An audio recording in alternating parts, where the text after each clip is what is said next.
Hello everyone and welcome back to another Civil Air Patrol video. In today's video we have the wonderful Cadet Henderson joining us. Thank you ma'am for joining us. Yeah, of course. So what wing are you hailing from today? I'm from Alabama Wing. Ye old Alabama wing. What happens in Alabama wing that doesn't happen anywhere else? Let's see. We have Wing Emergency Services School, which was actually just renamed to National Emergency Services School, it's NSSE, so NESA Satellite Southeast. So Okay. that started out as a Maxwell Squadron thing, and then it kind of grew into an Alabama Wing thing, and then it turned into more of a region thing, and now it's officially a national activity. That's And we fantastic. have national on Maxwell Air Force Base. So cool. Have you been there? I have been on base. I haven't actually been in the building though. I haven't been there. They have the Cessna outside, right? Yeah, It looks so cool, and I would it love really to. does. I would love to go inside because, like, I've been to wing headquarters at my wing, and I've gotten to go to like the Capitol as part of the National Legislative Day, but I've never actually been to national headquarters because there's not really a need for anyone to go there, which I think is Right. interesting. But hey, if you're living right there in that neck of the woods, maybe you Yeah. go, then you give us the insider scoop of what's up there in their office building. Right.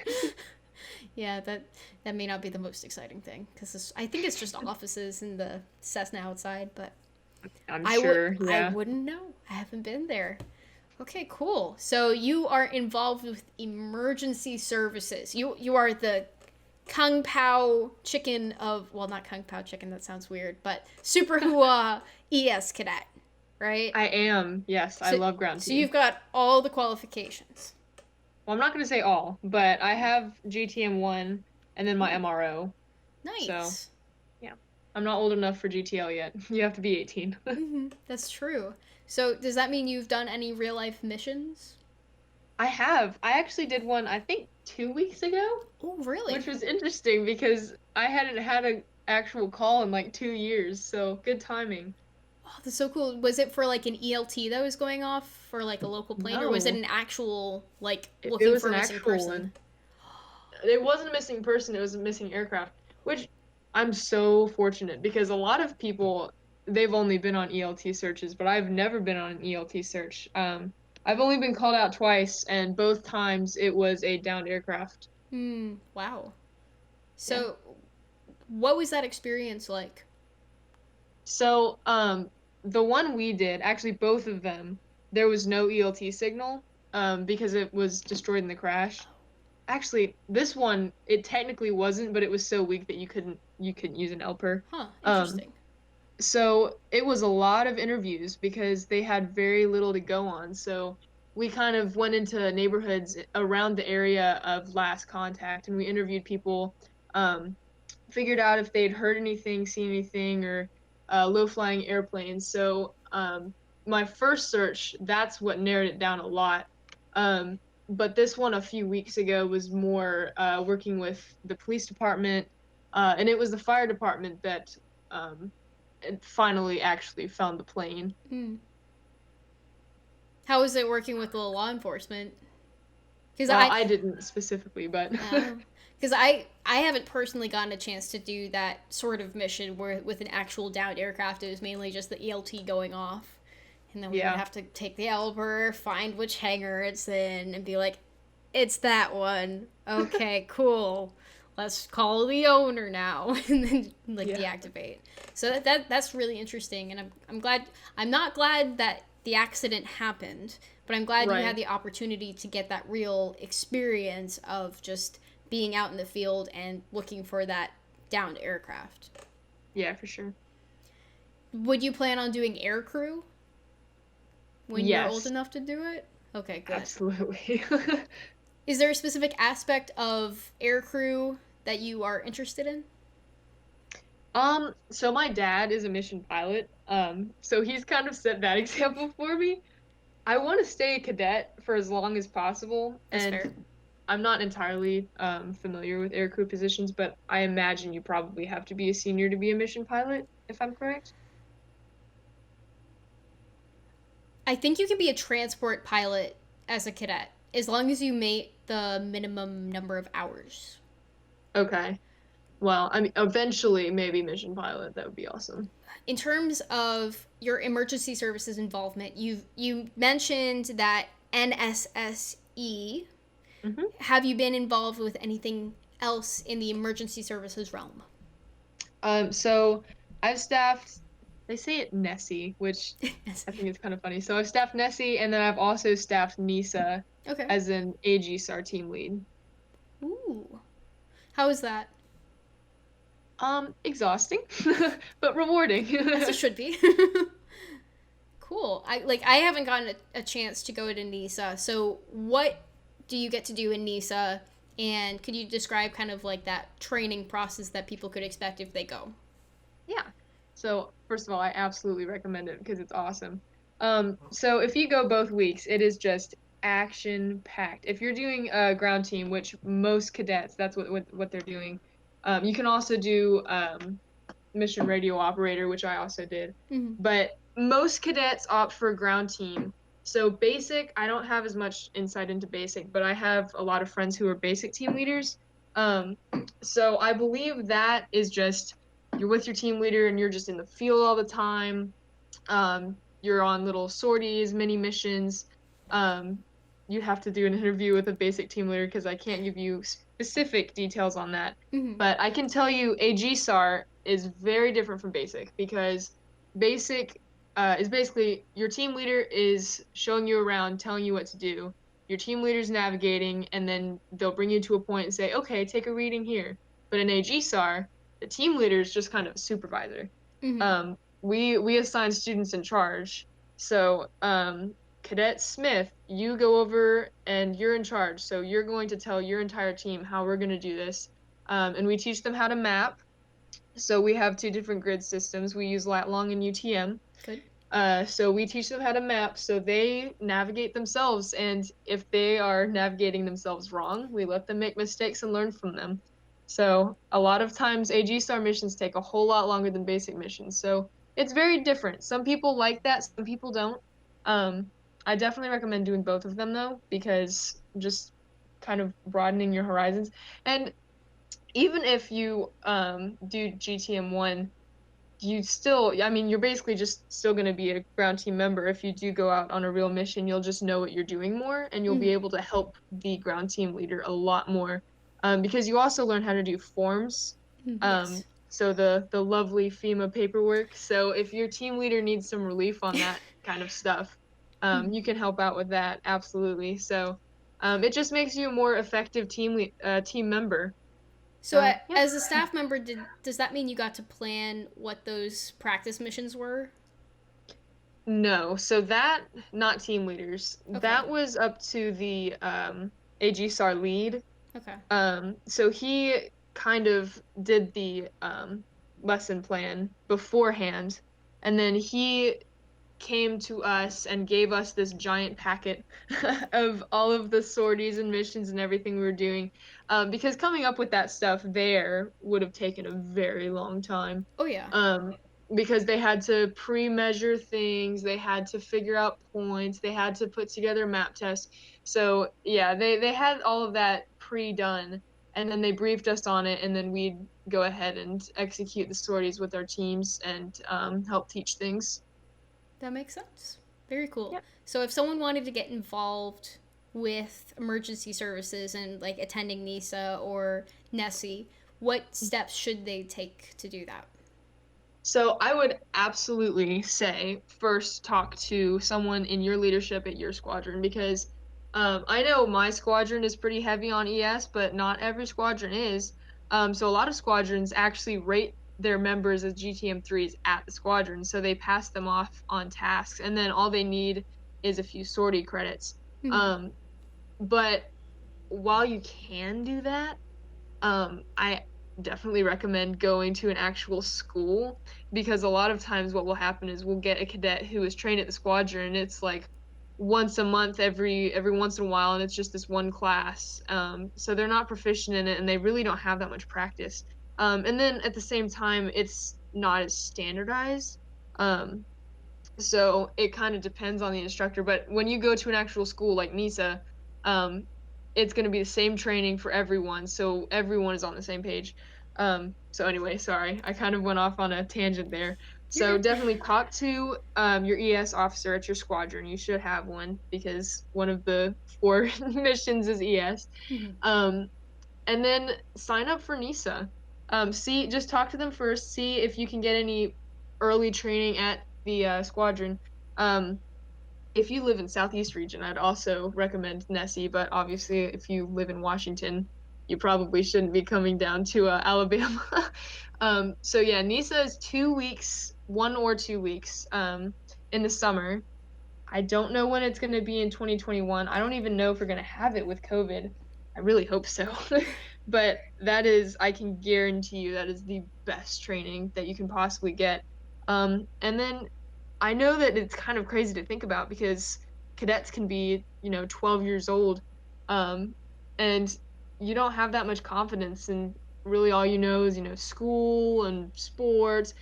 It hasn't hit you that you can actually make a difference and search for missing people and do all these crazy things. But you actually can, if you have the right training. And Civil Air Patrol, it really kind of molds you into a leader and a more responsible person. So you're a cut above the other kids, basically. So you are trusted with those kind of responsibilities. And you can go out and search for these missing people, missing planes, ELTs, disaster relief. You're entrusted with more. I'm sorry, I'm going off on another tangent. No, you're good. You're good. Does that Does mean that mean your wing has done anything in terms of COVID support, like recently with doing like disaster relief or helping with hurricane relief within the past few years? has? Yeah, my squadron hasn't. My personal squadron hasn't, but my wing has, absolutely. So I can't give you any insight on that personally because I haven't been on any of it. Okay. But yeah, we were actually on standby for hurricane support, and then they ended up not needing us. But during Puerto Rico, I think 20, oh, I'm not even going to give you a year, a couple years ago, they had some pretty bad hurricanes down in Puerto Rico. And so Civil Air Patrol, Southeast region, did a lot of flying for them, um, taking aerial pictures, and I think they said that they photographed almost pretty much all of the landmass from above. It was pretty impressive. Wow. Don't quote me on that.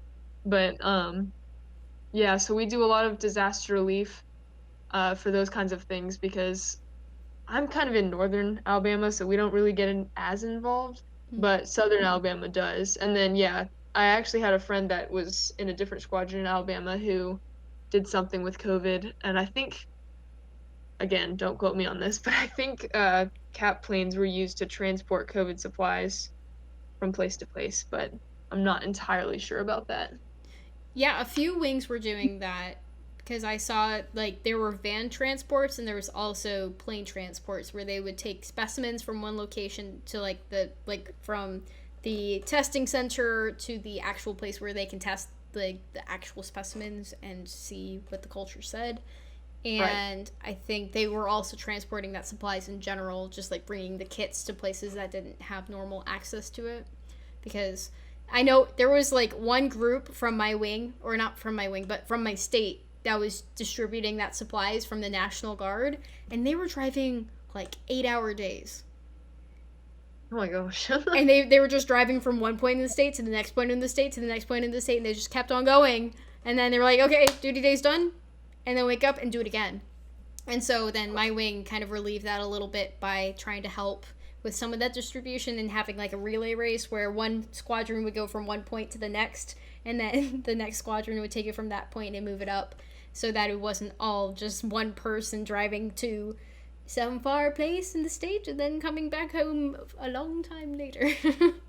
That's awesome. Yeah, so that's pretty cool. And we also have some food distribution that's going on at different parts of the state where food banks have been asking, or like food distribution centers in general have been asking Civil Air Patrol to support them a little bit. And so we kind of ask members from the local communities in those areas to just come together and like max group of 10 support at that facility and like create boxes of food or to put food onto freezer cars. And it's just a great experience because anyone can do it as long as they have their GES done, which Yeah. which is really easy. And though 12-year-olds may not necessarily understand what they're clicking through for the test, it's good information to know, like liability and Right. insurance. Yeah. So, in terms of your CAP career, you're pretty far along in your CAP career. You're late phase 4. What would you say is one of the greatest highlights that you've had in terms of experiences or getting involved with the program? Oof. Oh my You gosh. could pick a top 2 That's or so 3 if hard. that I know that's a hard one, but pick like a top 2 or 3 maybe of like what experience really stood out to you as a highlight if you can. Ooh. That, oh my gosh, that's really hard. Um, I hate to talk about NESA again, but I would definitely say it's that. And it's not actually, I wouldn't say it was the emergency services part that impacted me the most. It was the being a team leader and working with those people. And I know NESA team leader is kind of like more specific, but you'll get those leadership positions at your squadron, at encampment if you staff one. Um, just kind of being responsible for this group of cadets who share interests with you and you can relate to, and then just kind of learning how to work with different personality types, different learning types, um, and just kind of helping maximize their learning, I guess, and a lot of problem solving skills.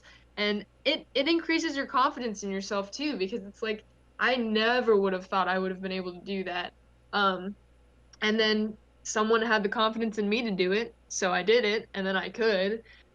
So I decided to start pushing myself more and more and started influencing the cadets like my leaders influenced me, just kind of paying it forward. And that's just the great thing about Civil Air Patrol is the whole volunteer service mentality. When you're a younger cadet, you've got all your leaders impacting you, but once you're an older cadet, you're impacting your younger cadets just like they had before you. And it's kind of the circle of life in CAP. Circle of life. it's Yeah. it's a beautiful thing. Yes, it is. Okay, so you went back to NESA. So I guess I have to go to NESA now because it's just that good. You should. My favorite CAP activity. Really? No, I'm kidding. Yeah. So aside from emergency services experience, which is great, are there any other experiences that really had an enormous impact on your development overall, or just your engagement with the program?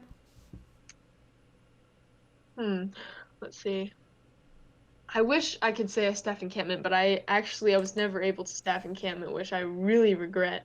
Oh. Um, so yeah, that's major depression right there because I was always busy during the dates. But I know for a lot of people that encampment is one of those things. Um, I did a cadet competition. Hmm. Um, just being involved in my squadron, honestly, and getting to know the people that I'm working with, getting to know my squadron mates, kind of working through the ranks. It's kind of weird because it becomes your family. It really does. The people that you're always with at the squadron, those become some of your closest friends because some of your best memories are with them. Um, and then learning how to lead your friends, which sounds great, but it's pretty hard Yeah. because when your friend's doing something wrong and you have to critique them, it's like, oh no, how do I do that? So Definitely. I don't know. I'd say even just being at your squadron, change happens there too. I mean, it's an all around amazing program, but yeah, I'd say learning to work with the people at my squadron, learning to work with people I know, which is harder than it sounds. That it is. Yeah. I know I've had a few years of experience in CAP, and I definitely would say some of the closest relationships I developed was working with encampment, because even though we were working virtually to prepare we spent 9 months doing it, and we were all trying to figure out how we would do that in-person activity at the end of all of that planning. And since it's so condensed into 1 week, I think it gives people a chance to be a little bit closer than if you are doing just a week-to-week basis. Like, long-term, week-to-week basis is more consistent, but with encampment, it's just all of that tight energy wound up into one group of people where they're like, we have to do something now, and it's going to be amazing. So I'm sorry to hear that you didn't get a chance to do cadre, but maybe sometime in the near future you could do it. Perhaps. You could maybe go as command staff and just be like, hey, I'm late to the game, but I've got some leadership skills. Walk on in. I know how to delegate. I know how to give feedback. Hey, come on, guys, give me that leadership challenge. That would be kind of funny. It would be. Like, for me, I stepped away from encampment for a few years, like 2 years, which isn't that long, but it felt like a long time, and the entire cadre just changed between those 2 years. And so when I came back, I was like, no one knows me. And then they ended up picking me as a squadron commander, and so the people who were working under me were like, who is this person? Because I was just sticking with my squadron and then doing SUPTFC, and I did like a trip for my high school one other summer. So I was just the random newbie, and then they were like, hey, what you're doing matches exactly what we're looking for in traits for cadre, and I scored really well on their cadre selection exercise. So you never know. I think you should put yourself out there, because I'm sure you would do a fantastic job in the application process. Perhaps. Perhaps. So, do you have any questions for me? Okay. So, I understand that you're a senior member, right? Correct. So, what do you think the best part and the most difficult part of transitioning over to senior after being so used to the cadet program were? Good question. So I would say the most difficult part is you can't talk to and interact with cadets the way that you can as a cadet, because as a cadet you can connect with people, you can ask them questions about like, hey, how's your day going, and connect on that more personal level. But then when you become a senior member, those people that you had close relationships with as friends who are still cadets, you're not really supposed to connect with anymore. And that for me was kind of disheartening, because it's like, I have developed these relationships, and now you're telling me I need to cut ties because of the cadet protection policy. And I get why it's in place, but at the same time, it was disheartening for me, because I was like, well, goodbye friendships. Bye. Unless, like, you include other people on communications and, like, have that third person on, and you keep things professional, like, it's not the same anymore. But I would say the opposite side of the coin is that as a cadet, you can't really see the background of what's going on with things. And, like, the senior members kind of keep things close hold that they don't really share with cadets at times. And when you become a senior member, you can be trusted with that information. And not saying that cadets aren't trustworthy, but it's just that cadets aren't really supposed to be in the know on those things. So just being able to have more fluid communications with senior members because they see you as a peer rather than someone who is younger than them, I think is a really nice thing, because I can be friends with them now. I can talk to them and say, hey, how's it going, John? And it's fine, rather than having to be like, Lieutenant Colonel Bashinga. Like, I don't know. I try to come up with different names every time I say a last name. But that, I would say those are two major things for me. And flight scholarships were really nice. Like, scholarships in general on the cadet side were really nice. Doing NCSAs as a student was really nice. I got to do IACE, and as a senior member, you can only start attending when you're 25 or older. So, though I would like to go overseas again and do IACE, I can't until I'm older. So, I would say I also miss that a little bit. Oh, man.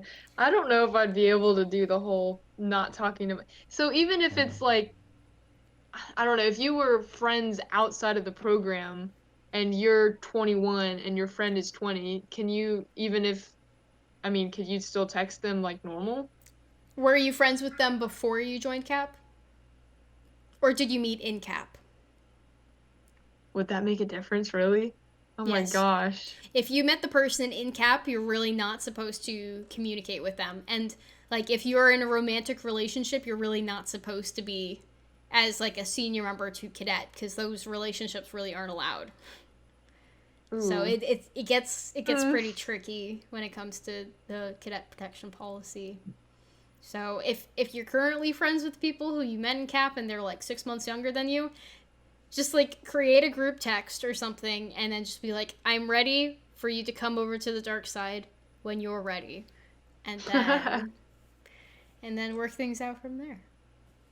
It's not too bad. But I'm also not in close contact with those other members anymore. So Yeah. it comes with the gig.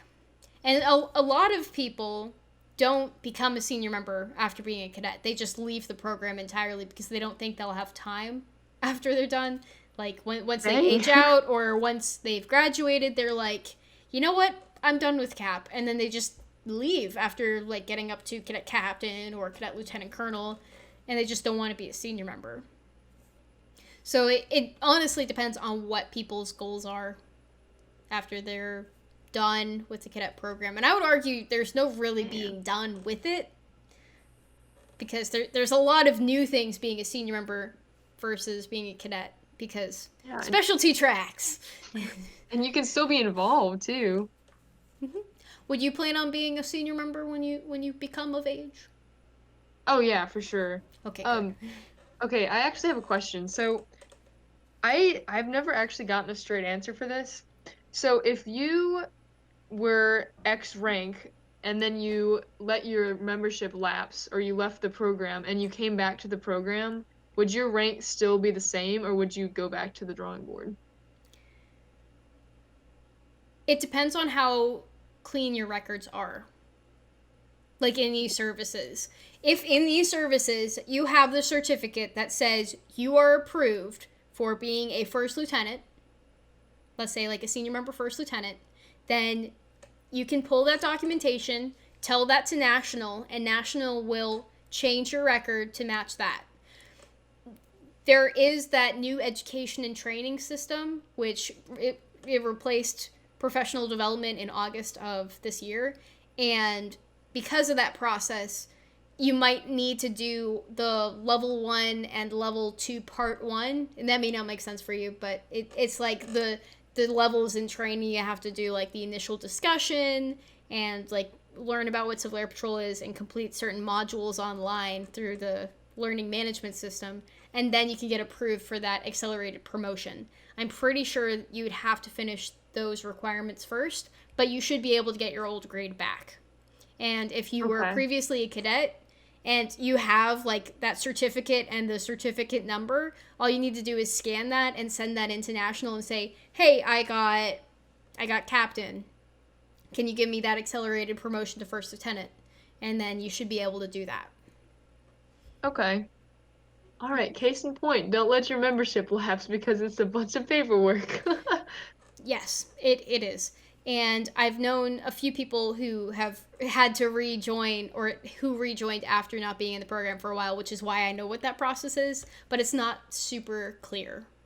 And people don't really talk about it much because they're just coming in brand new. Yeah.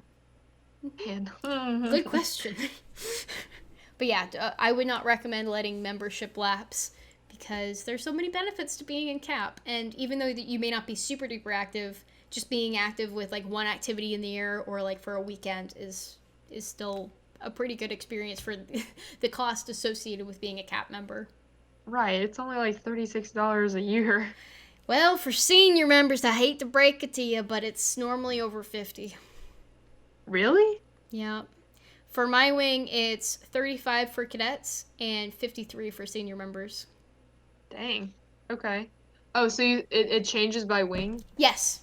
So Okay. so a certain chunk of it goes to national, and then a certain chunk of it goes to the wing. Sometimes region takes a chunk, but normally it doesn't.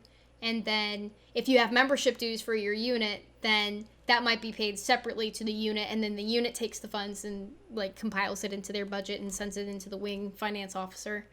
But yeah, so sometimes it's like $100 depending on how many people in your family are in CAP. Oh my gosh. Yeah, because just 2 senior members is over $100. But thinking about it, you can do so much for so Yeah, little. it's And absolutely worth it. and though like uniform pieces can be expensive, like some units can redistribute uniforms of members that aren't Yep. active anymore, and they can help reduce any additional costs associated to cap. So I think it's worth staying in if you're interested in staying. For Would you sure. would you stay in even if you're a college student at like an academy or something? Oh, yeah, for sure. Um, so my little plan I've kind of got going on is so I'm trying to get into either the Naval or Air Force Academy. I know I mentioned that, but I don't know if I said that when you were recording. No. Um, okay, so yes, I'm That was trying hush to get hush. into the Oh, sorry. No, I just didn't record it yet. But yes, continue, please. Sorry. Okay, so I'm trying to get into the Naval or Air Force Academy. And so their summers are kind of weird. So it's like you get a few weeks off, Yeah. and then you get a few weeks of doing this thing for the academy, and then you get a few weeks of doing this other thing for the academy. And it kind of depends on what those things are based on what year you're in. Yes. But I was kind of planning on trying to manipulate it so my weeks off would be during an NCSA. Whew. You would have a very busy summer. You Oh would yeah. you would not be able to Mhm. relax at all because whew, academies it's very intense training during For those sure. weeks. It's almost like basic training, but it's Yep. with whatever it is you're going into. Whew. Well, good luck. If that's what you want to do, if that's what you enjoy, more power to you. Have fun with all of those trainings and then sort of relaxing NCSA. It depends on what NCSA you're doing. Like if you're doing COS, that's not relaxing at all. No. But if you're I don't doing know if any NCSAs are really relaxing. IACE was pretty relaxing. Okay, yeah. But it depends on what country you're going to. I went to I have a friend who Belgium. went to Canada. Wait, where'd you go? Belgium. Oh, wow, really? That's really cool. One of 2 cadets. And we didn't go with How the are the senior member, waffles? which was best. The waffles are so good. I have a story. I'm going to share a story with you. Are you ready? Please do. So for Belgium's Independence Day, they have a parade in Brussels. And Hmm. for the weekends, we would go to a host family. And my host family was in Ghent, and they were lovely. They were amazing, and they were so kind. And they're like, "We're gonna take you everywhere. We're gonna give you nazen, which are like these weird cones that were purple, and they had like a jelly inside. And then when you chew on them, they would taste like bubble gum almost, and it was very confusing. But anyway, Huh. we went to Brussels, so we took the train in, and in the middle of the city, there's a park. It's kind of like Central Park, but it's not as like grandiose, and there aren't giant stones everywhere because it's Belgium. It's all very flat. And there was this stand. It was just a generic white stand, and this guy was just chilling and he was doing his waffles. The waffles were freshly made in front of us, and they had this really sweet, but not overly sweet glaze that was drizzled right on top. And it was like a caramelized, delicious, gooey mess. And it was amazing. Time to go to Belgium. And every day I think of Belgian waffles, I think of that perfect Belgian waffle. I'm like, I need more of this in my life because they're just so good. And then I came home, I tried to recreate it. No, I will never be as good as that random guy in his stand for the €5 Belgian waffle. And even though it was €5, it was totally worth it because it was so good. And my host family forgot to feed me, and the Belgian waffle was literally the only thing we ate, like, for lunch/dinner. But that's another thing. It was fine. We had an apple in addition to that because my host dad just kind of forgot to feed us. But he was just he was just too excited about the parade because they bring out their military and they parade around in the city, and they have the king, and it's very interesting. That's cool. What a Yeah. good time to be there. It was the perfect time to be there. And they had like it's called the Ghent Music Festival going on that same weekend. So we got to see I think it was a Scottish group with 5 bagpipes bagpipes and giant drums, and they were just like going hardcore rock with bagpipes and their kilts. Really? Yes. Wait, did it sound good? It sounded really good. I was like, I never would have thought of rock and roll like bagpiping, but they seem to be doing this very well. I am impressed. Except because there were so many people there, it felt like we were being herded like cattle, and it was one of the most claustrophobic experiences I've ever had because people were literally packed like sardines as they slowly shuffled down the sidewalks. It was kind of crazy. School hallways. Yes, school hallways, except people don't have backpacks, so they're all just sweaty and touching each other. Oh. Yay. Lovely. Even though it's not even that hot. They're all just drinking because Belgium is good with its beers. What can I say? I did not drink on the trip because you're not supposed to drink, but they have some very fine beer from what I've heard. And you're not allowed to experience that until you're old enough. So don't drink underage, kids. Anyway, so that... Roger. So that's just a little short anecdote about my time in Belgium. So if you do have the chance to do IAs, I highly recommend you do Belgium because the host cadets are so nice. You get to go flying in gliders, and I didn't get to go flying in gliders here in CAP. My first experience in a glider was doing the tow pull up and like take your glider up, and then we got to go a second time with winch, and it was right over the Belgian countryside, and you got to see like the little stone houses everywhere and the beautiful lush scenery, and I was like, yeah, this is nice. Except it was in drought, so it was more like yellow and not green lush, but one can imagine that it would have been less yellow.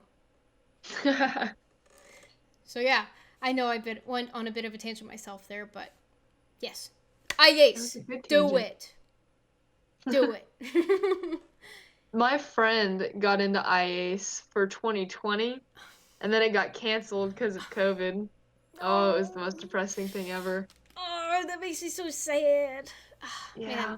Man, I would say, out of all the experiences that I had in CAP, IAs was one of the greatest like overall experiences I had because we got to meet cadets from across the world.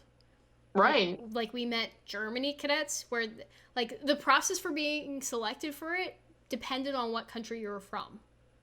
Like France, they have this very special aeronautical test, and you have to be like a certified pilot, or like you have to be working towards being a pilot of some kind, whether it be gliders or powered. Oh my gosh. And, like an intense selection process, and I think it was similar for a few other countries. But like with Hong Kong and the US, they were like, hey, you're cadets, off you go. And the UK was like, hey, you're cadets, off you go. So it's very interesting to be able to like hear about the different cadets programs too. That's all we did the first day when we got there, when we were all sleep deprived and very confused, because I got to do a red eye and the Australians got to do a red eye, and so they were coming from like opposite sides of the world, so it was good times. Okay, so I have one final question for you, and that is there any words of wisdom that you would like to bestow upon our wonderful audience and viewers? Man, I probably should have thought about this before I came on here. Just be involved as possible. Like, just sign up for everything. Because, it kind of depends. So when I joined CAP, I totally thought that I was joining for flying, which I am a student pilot and I do like flying. But that is definitely not my focus. I didn't even know about ES until I went to West. So sign up for stuff, even if you don't think that you'd really be interested in it. I mean, obviously, if it's like, I hate computers, but I'm going to do Cyber Patriot anyway, don't do that. Yeah, no. But even if you don't really know that much about it, just sign up for it, because CAP has so many opportunities, and everyone is just excited to teach people, because the reason they're doing it is because they like it, so they want to influence more people to like it. So don't be afraid to ask questions of others, senior members, cadets, leadership, people who are teaching classes, because like I said, they are doing it because they like it, and they are happy that you're interested in it. And not liking things is okay too. Everyone has their thing. So yeah, just broaden your perspectives. Just because you joined CAP for one reason doesn't mean that you shouldn't dabble in some other things. Like if you're joining the military and you just want to learn drill so you're ready for basic, that doesn't mean you shouldn't, I don't know, learn how to, what do we do? Like do computers for Cyber Patriot or Tie knots. yeah, there you go, tie knots. Or do radios. Yeah, there's a Roger lot that. of things that you can choose from, and I just recommend trying as much as you can. Perfect. Sounds good. So thank you, ma'am. Thank you. Thank you so much. Of And course. we're gonna wave goodbye. And since you can't wave goodbye, you can just say goodbye. Bye Bye. bye.